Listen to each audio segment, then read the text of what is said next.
Ieu pepeujeuhna Syekh Ibrahim bin Adham radhiyallahu an. Saur anjeunna moal bisa ngahontal hiji jalma kana darajat solihin, kajaba kudu ngaliwatan heula penderitaan anu genep. Naon hiji-hijina anu kahiji nyaeta ulaha ayyughliqa babal ijji wa yuftaha babazulli. Kasauran Syekh Ibrahim bin Adham teh, hayang bisa kahontal darajatna solihin mah kudu sing daek nutupkeun lawang kamuliaan, bari kudu sing daek molongokeun lawangna kahinaan. Ieu teh lain ngandung harti kudu ngahina-hina maneh atawa migawe anu sangkan dihina, tapi sing daek mukakeun lawangna jeung sing daek nutupkeun pantona.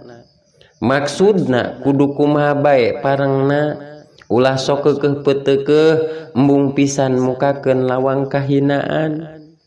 Tina awahing ku sieun muka lawang kahinaan nepikeun ka kajeun teuing ti papareket nojer. Antukna teh tina awahing ku sieun hina nepi ka belaan mitnah batur. Awahing ku sieun hina nepi ka kajeun teuing diserahkeun jeung tibatan nanyakeun ka salaki. Kulantaran sieun hina kapan kajeun teuing babacaan diliwatan. Kajeun salat bari keur waktu palangan. Malah kapeung-kapeung mah awahing hayang mulya salaki tara dibawa. Ku sieun-sieunna panto kahinaan muka nepi ka teu wasa ngaku ka indung bapa. Menak dileuweung aing di imah hirupna ridu ku tanduk. Kajeun nahan lapar lamun henteu di restoran. Batan daek jungjang jingjing kajeun teuing ngali gincing awahing ku sieun hina. Lamun bener hayang kahontal darajatus solihin, cik atuh ari hina rek unggah teh bukakeun lawangna. Da moal saeneng-enengna, wajar we sakali-kali mah ngajaran leumpang. Tong make manyun pedah teu calik dipayun, pedah kamari henteu kasebat, henteu kudu subat sabet keur perang henteu kacandak. Naha make kudu cari nakdak.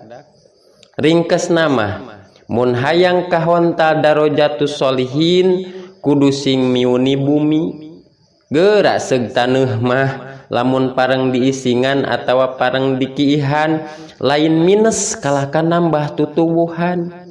Nunggus aya beuki ngemploh ngahejoan babari padahal diisingan dikihan teh kapan hiji kahinaan.